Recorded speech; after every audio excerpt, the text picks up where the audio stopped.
Veterans of Iraq and Afghanistan, they're facing unprecedented levels of post-traumatic stress disorder. An organization to help these vets called Paws of War, it just opened a chapter right here in the Hudson Valley. And our fellow senior political producer, Caryn McBride, she spoke to the guy who heads it all up. Caryn? Thanks, Richard. Charles Jackson is a Newburgh police officer, a combat veteran, and he's also a dog trainer. Now, he's training Geronimo, a year-old German Shepherd who was a rescue dog, and he's hoping Geronimo will be placed with a veteran next month. I recently spoke with Jackson, and of course Geronimo, at his home in Highland. You're a combat veteran. You've seen this firsthand. You've been on the front lines. Tell us what it's really like for these men and women, both the emotional stress of war, but then also that very difficult, I would imagine, transition back to civilian life.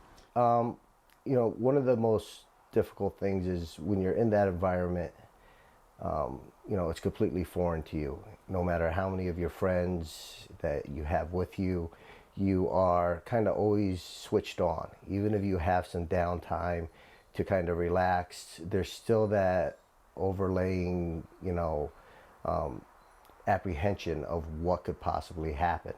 So when, you know, you're in that state for so long, it's hard to transition out of it. And, you know, that's one of the benefits of having a service dog is they can be task trained to help alleviate that. And that's what's so amazing about this program is it seems to be a win-win both for the veterans and for the dogs. And these dogs are coming in and helping with everyday parts of their lives, as you said, maybe even communicating, maybe even getting a good night's sleep. And talk about where the dogs come from. Some of these dogs come from shelters. Yes, yes. You know, and that was one of the goals of the program was, you know, getting these dogs from these kill shelters, getting them out of there, you know, assessing them, see, you know, try to find them and place them in, you know, just a regular family. But then there's sometimes, you know, a dog that you'll see that kind of might have that right quality that you're like, you know what, this might, you know, he might benefit somebody. As hopefully word spreads about the organization, more veterans will start applying. They realize, I know a lot of them are like, oh, I wish I could have one, but, you know, I can't. You know, that I don't know how I'm going to afford it.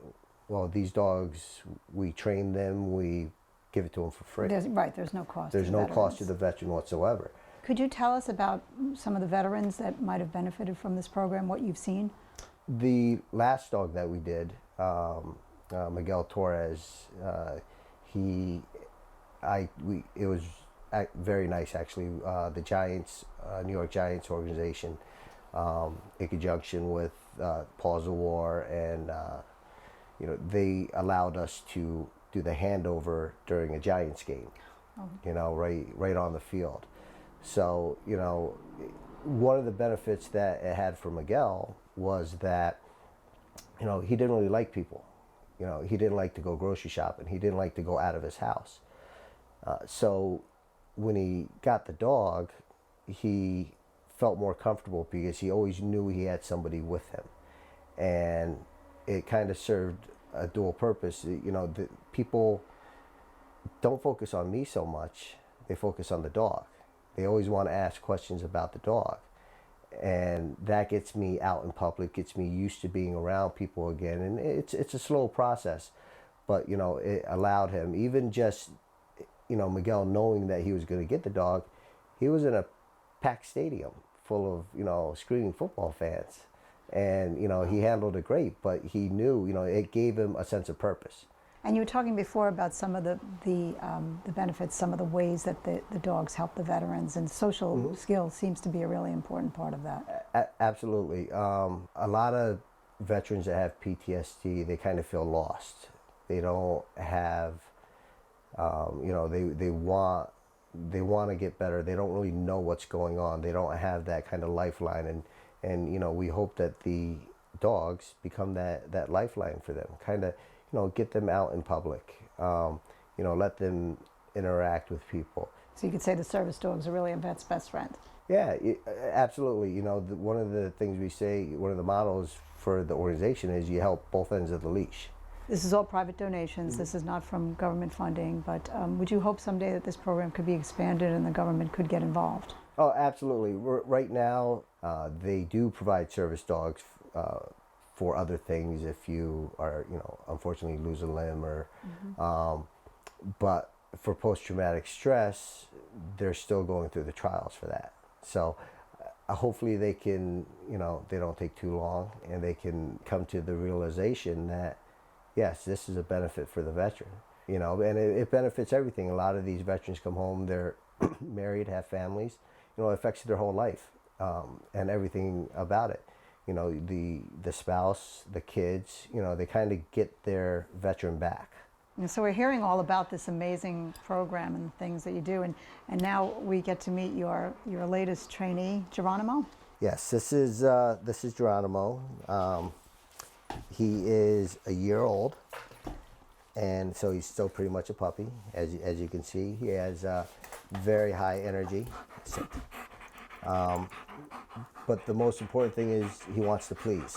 You work with the dog so closely, and he's like part of your family. Is it difficult when Geronimo is going to leave? It's always difficult, but in the back of my mind, I always keep I always have the knowledge that it's for a purpose. Why is this so important? Everybody in the organization, it's an all-volunteer organization.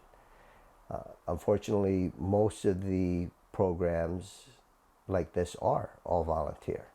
It is very difficult to balance your, home life, your work life, and your volunteer life.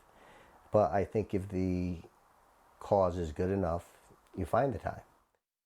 Well, as you can see, Rich, it's really a great organization, and they're always looking for volunteers, and they do need financial support. And that, again, that site that we just showed you, the way to bring that help. Thank you very much, Caryn.